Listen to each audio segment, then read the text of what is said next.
ये एक रेजिस्टेंस है, ठीक है। हम लोग रेजिस्टेंस पे जब मार्केट कंडीशन सही होता है तो हम लोग सेल करते हैं, और अगर रेजिस्टेंस का ब्रेकआउट होता है तो हम लोग बाय करते हैं, करेक्ट।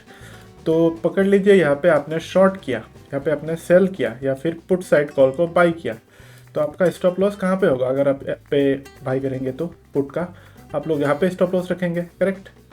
तो मैं बोल सकता हूँ कि इस जगह में बहुत सारे लोगों का स्टॉप लॉस है, राइट।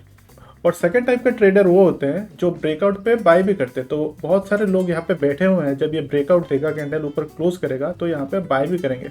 तो मैं ये बोल सकता हूँ कि इस जगह में, ये जो बॉक्स है, इस जगह में बायर्स भी है और सेलर्स का स्टॉप लॉस भी है। इसका मतलब इस जगह में पैसा बहुत है, इसका मतलब इस जगह में लिक्विडिटी है। तो ये हो जाता है बाई साइड लिक्विडिटी। पकड़ लीजिए, ये एक सपोर्ट है, ये वाला एक सपोर्ट है, और मैं अगर यहाँ पे बाय करने वाला हूँ इस जगह पे, तो मैं स्टॉप लॉस इसके नीचे रखूँगा या फिर इसके नीचे रखूँगा, करेक्ट।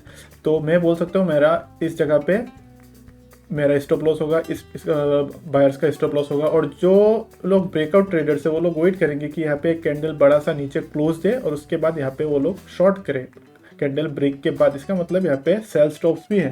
इसका मतलब मैं ये भी बोल सकता हूँ कि इस जगह में पैसा बहुत है, तो इसको बोलते हैं सेल साइड लिक्विडिटी। ऊपर को बोलते हैं बाय साइड लिक्विडिटी और नीचे को बोलते हैं सेल साइड लिक्विडिटी। जहाँ पे पैसा है वहाँ पे मार्केट जाएगा। अभी इसको अगर यहाँ पे बहुत पैसा है तो मार्केट क्या करेगा? उसको जाके टैप करेगा, टैप करके फिर से नीचे आएगा, मतलब लोगों का स्टॉप लॉस खा लिया है। तो एक बार नीचे आया, मार्केट को पैसा मिला, लिक्विडिटी ग्रैब किया।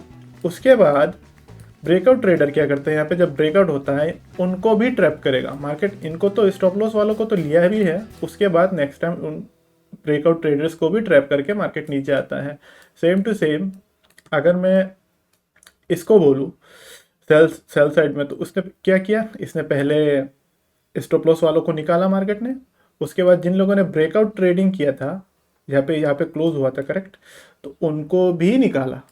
तो मार्केट हमेशा बाई साइड से सेल साइड, सेल साइड से बाई साइड मूव करता है। जहाँ पे पैसा है मार्केट उसी तरफ ही जाता है।